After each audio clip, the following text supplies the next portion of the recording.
Welcome to the Mind Vine podcast, where we challenge the stigma associated with mental illness through conversations about a variety of issues impacting mental health. Here we bring you news, views, and interviews that intrigue, educate, and celebrate recovery. Leading us on this journey are the hosts of the Mind Vine podcast, Daryl Mathers and Chris Bovie. I want to welcome everybody to the Mind Vine podcast here to celebrate Bell Let's Talk Day. It's a wonderful day. My name is Chris Bovie. I am a co-host. My partner, Daryl Mathers, I kind of gave the boot because we had 3 spots today, so I apologize to him, but he'll be joining us today as well.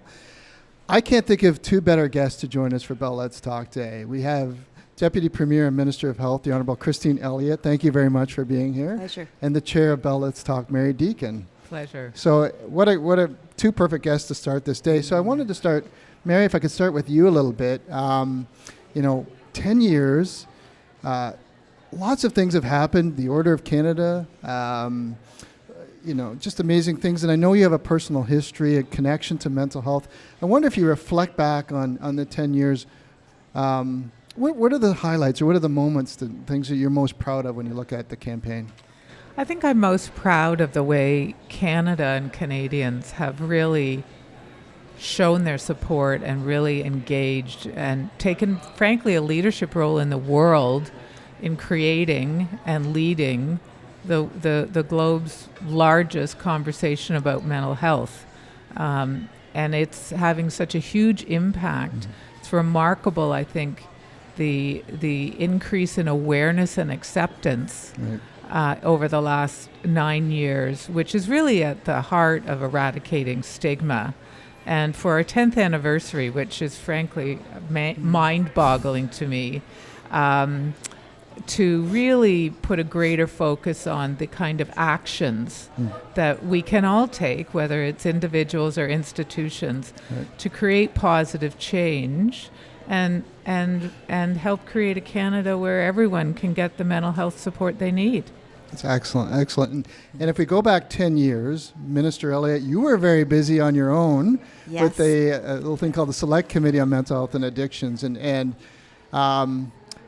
if you could reflect back on that time and what you heard and how that information and that work that you did reflected into your role today. Well, I think it was really important in the work that I'm doing today, and I'm very proud that our government has made a commitment of injecting $3.8 billion over 10 years into mental health and addiction services.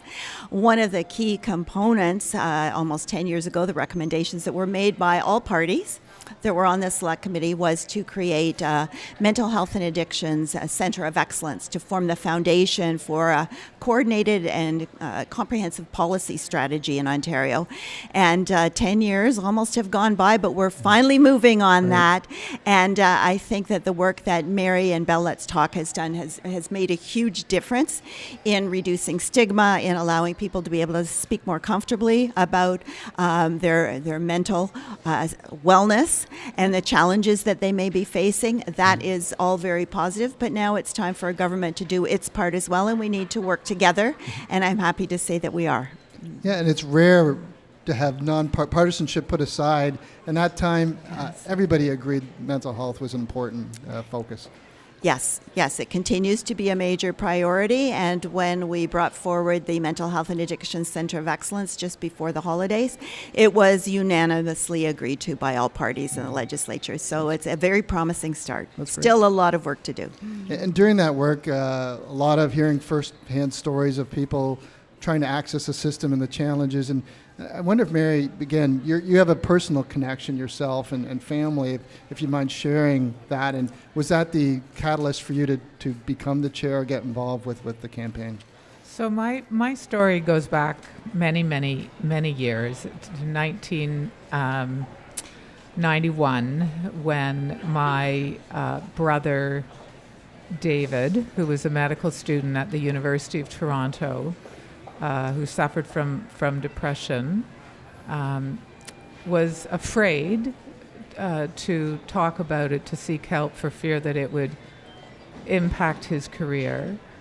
He did seek help, but ultimately he did die by suicide. certainly started me on a journey. To describe the devastation to my family and my mother and my father, it's impossible, but it really put me on a road. And that was when I went to work at the Center for Addiction and Mental Health Foundation, which I ran for 10 years. And my point of view was I wasn't a doctor, I wasn't a researcher, I wasn't a rich philanthropist, but I could make a difference. And we can all make a difference. So that was sort of where my passion stemmed from.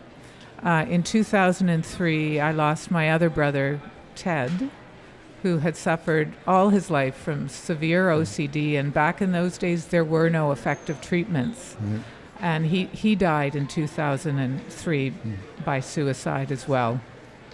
It really redoubled my commitment to mental health.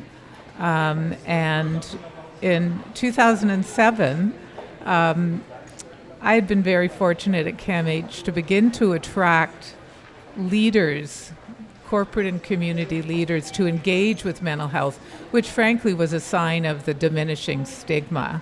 And one of those was George Cope. And I used to recount to my board my epic failures in trying to engage a Canadian corporation to embrace mental health the way CIBC embraced breast cancer. George is a brilliant man, a tall man, but a brilliant man. And when the time was right and he had become CEO of Bell Canada, he asked me to come to Bell to create what we now know of as Bell Let's Talk. And 10 years later, the progress, I think, in terms of the way people are comfortable talking about mental health, more engaged, there's more kindness and compassion. It makes me very pleased to see where we've come from and excited about what we can do in the future. Great. Thank you for sharing that. The flip side, obviously, you've done so much to reduce stigma, and more people are willing to put up their hands to ask for help. That's where you come in, because it puts greater demand on the system and infrastructure. So I know you talked about the Center of Excellence, but how does this government, how do we as a province move ahead to kind of meet this growing demand for people accessing services? Well, I'm glad that we have a growing demand, because it means that more people are seeking help. That's the point of all of this, really, is to get people for the assistance they need on their journey to mental wellness. But what it does mean is there are groups of people who are waiting long periods of time to receive services, particularly children. The Mental Health and Addiction Center of Excellence is going to form the basis, the foundation for the strategy that we're building. So they will be able to collect the data that has not really been collected in a really comprehensive way for many years. They will also be able to recommend best practices and to make sure that there's a core basket of services at every place around the province. So it shouldn't matter whether you live in Kenora, Thunder Bay, Ottawa, Toronto, you will still be able to access those services. So we are building that now, and we anticipate having a strategy to speak with the people of Ontario about within the next month or so. Right, that's great. And I know there's been a lot of talk, and people want that money spent on the system, but would you say it's important for us to do the infrastructure first, to make sure those investments are going to the right places and the money is having the greatest impact for people in the system? Absolutely. I think we do need to have that foundation, and we're not looking at huge financial costs to do that. Because we know that we need the services on the front line. We know that we need the counselors out there, the therapists, the people that work on the front lines that actually provide the counseling services. That's where we need to put the money. So what we're looking at is very modest investment to be able to collect all of that information, which is going to be important for the services we provide now and the services we'll provide in the future. So knowing those best practices is really important. That's great. The campaign now, I asked you earlier, you had another 5 years, it continues it to now. So will Bell Let's Talk is the plan for another 5 years for this campaign to continue? So we launched in 2010 with a Yeah. 5-year commitment, and then in 2015 we announced an additional 5 years and another $50 million for $100 million. Right. We have surpassed that $100 million now. So what I will say is our commitment to mental health remains strong. Right. We work in partnership with the mental health community, with governments, with organizations, everyone who's committed to making a change and making the world better in Canada when it comes to access to services. So stay tuned. Okay. Yes. Didn't mean to put you on the spot, but we hope it continues. One thing I want to talk about, Minister, is that mental health, unlike other medical conditions, even if we look at it from a provincial standpoint, it lives in so many ministries. It's justice, Yes. it's education, it's housing, it's job creation. What's your philosophy, and how do we kind of, if we're going to have a solution, it really is going to require all these things to come together. Yes. I wonder what your thoughts are on that. Well, you're absolutely right. It does require a multi-ministry approach because it isn't just the Ministry of Health that's involved. It's Ministry of Children, Community and Social Services, Attorney General. A number of people end up in conflict with the law because of their mental health challenges. So we need to look across all of those ministries to develop a truly comprehensive approach. I have been dealing with my colleagues for many months now in understanding what they see as their approach to dealing with it, and we've received some great ideas that we are going to put into action. But we've also been listening and consulting with people across the province, both in terms of service providers as well as people with lived experience, because nobody knows better than they do Right. what they need and what's going to help them. So this has been a very full in terms of the information that we've received, in terms of consultations from people that are experiencing mental health services, as well as my colleagues in different ministries. So when we do speak about our strategy, you will see that it reaches across a number of ministries. That's excellent. Good to hear. Belle, let's talk. So I'm interested because your tagline this year is every action counts. So it's a little bit of a shift, I guess, from anti-stigma to actual action. So how does Belle come up with the theme every year and what direction they want to take the campaign in? What's the process of that?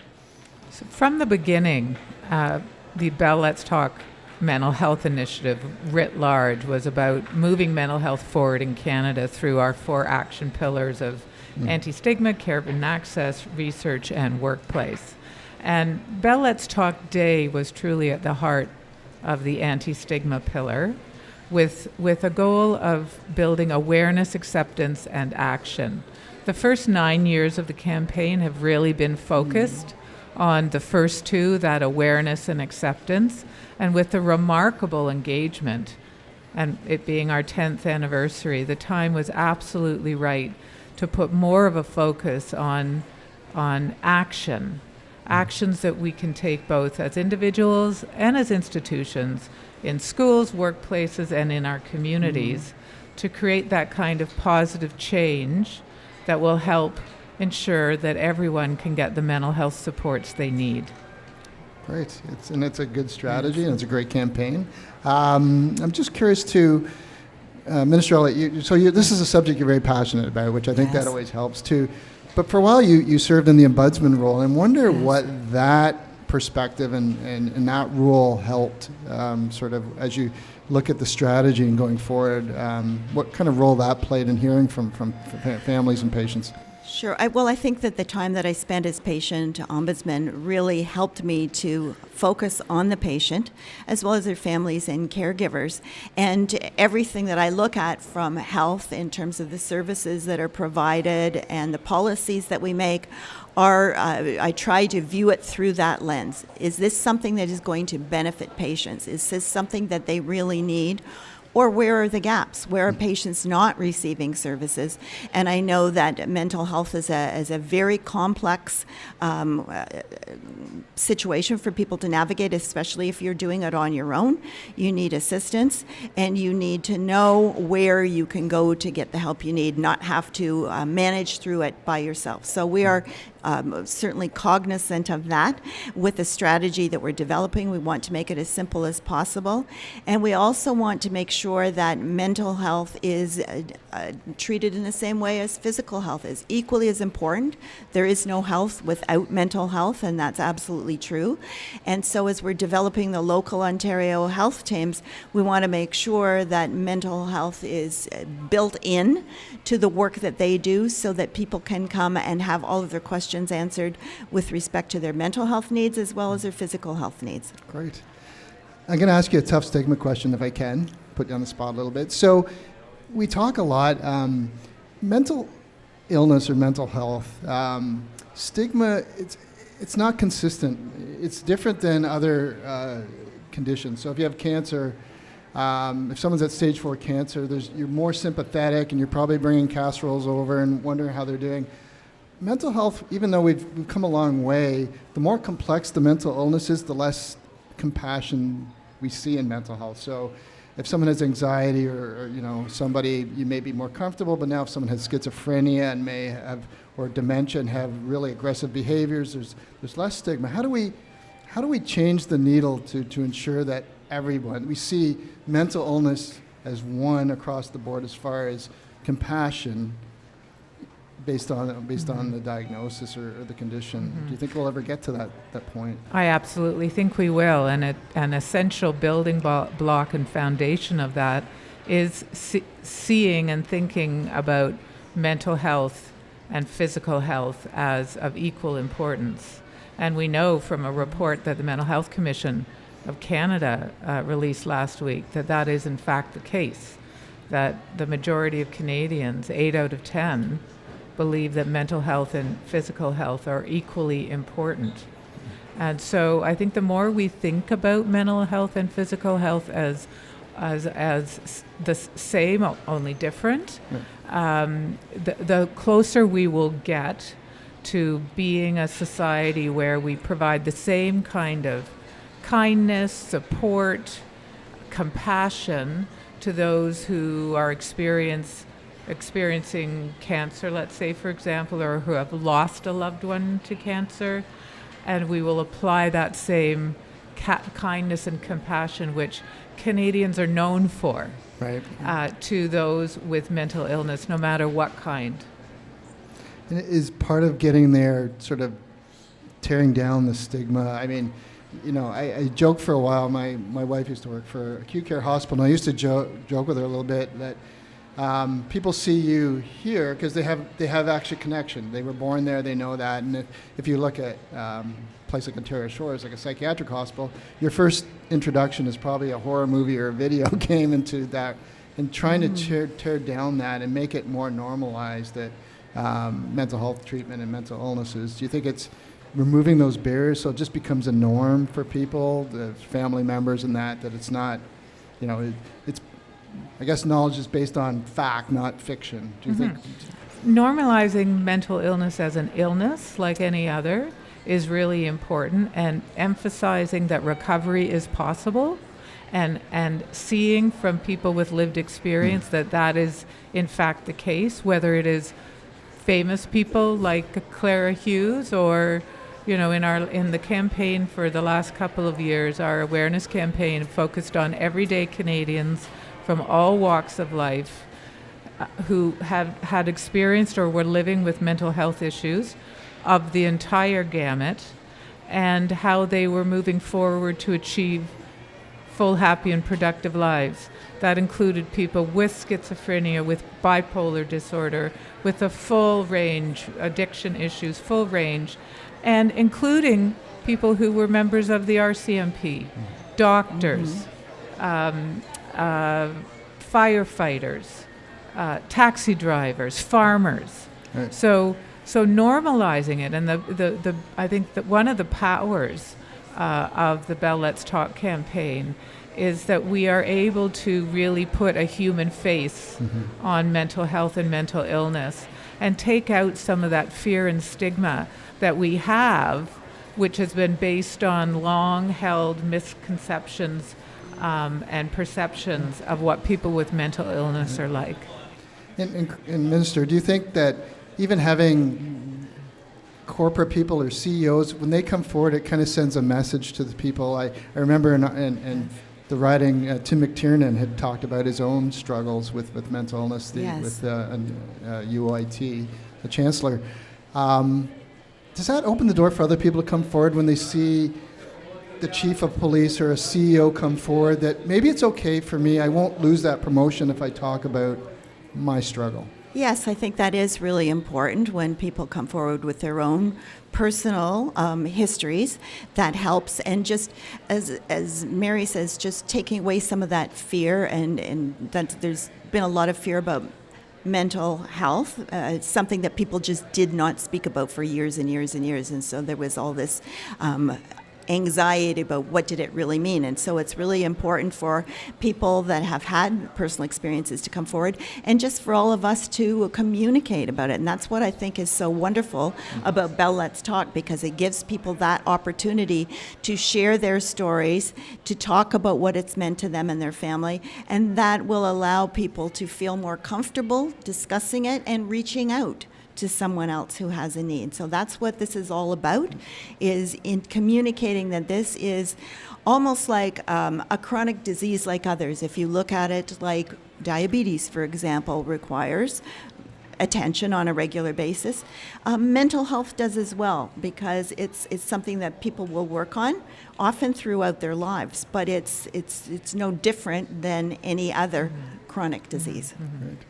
And sometimes it's tough for sharing. Did you find at the time sharing your personal stories, were you concerned about how people would react, or did you have anxiety about putting that out in the public domain at all in the beginning? No, I was more worried about how hard it would be for me to talk about it. Right. I didn't feel that talking about my family's experience with mental illness would have a negative impact on me, but it was very hard to do. Yeah, I mean, even at our hospital, we've had patients share their story, and at first they're afraid of the reaction, but often they find it very fulfilling that they're surprised by the outpouring of support once they've done that, and find it a very cathartic experience to share that. But there is that anxiety and fear of coming forward, but it does. They don't realize how many people just sharing that. You don't even know it'll help down the road, just reading your story and understanding what you're going through. So I just want to ask Minister, sort of going forward now with the Center of Excellence, we're looking forward to that.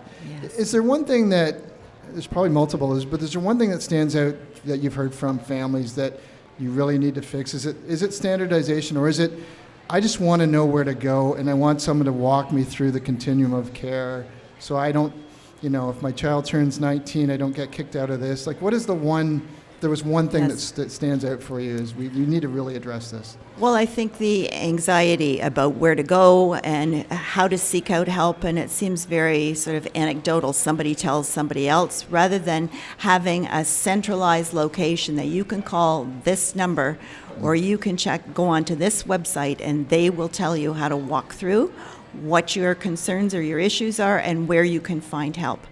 And children's mental health, of course, is obviously a concern, because that is something that if you aren't able to help that young person immediately, you'll see the reverberations of that throughout their life. So you want to get help for them as soon as possible. That's great. Well, thanks very much for joining us today. I mean, I feel so good. You're in charge of Minister of Health, and I know you're passionate about this, and I am so excited that you're leading the province towards an advanced mental health and addiction system. And Mary, congratulations. The Order of Canada, well deserved, and thank you for all you do to support mental health and reducing stigma and action in the province. So thank you for joining us today. It's been an absolute pleasure, and I can't wait to the next 5 years to see what it brings for the province of Ontario. Thank you very much, Chris. Thank you.